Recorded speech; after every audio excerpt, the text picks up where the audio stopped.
I'll give you an example. So we would make a sort of fire water ramp. So room 1 might be, I light a torch from a hanging sconce and ignite a barrier, which is in that first level of Tomb Raider in the scavenger den.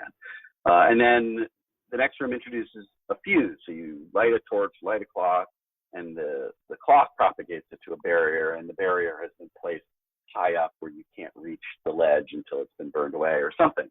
So you have to use the fuse.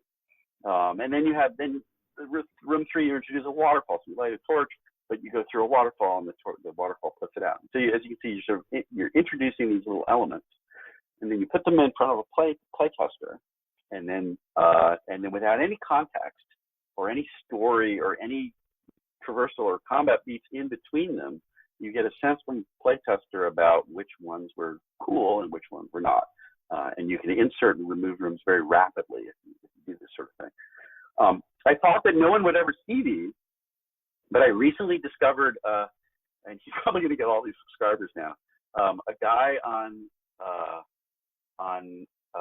YouTube hacked the Rise of the Tomb Raider archive and found that we apparently accidentally shipped all of these, but they're inaccessible. But they're there, and this guy on YouTube posted videos of a bunch of them. So this is an example of a puzzle ramp for the rope tether, and you can see it's like full of stuff that was not used, and but I would definitely look this up. The guy's name is Ghostblade, and this is what we did for all the world to see.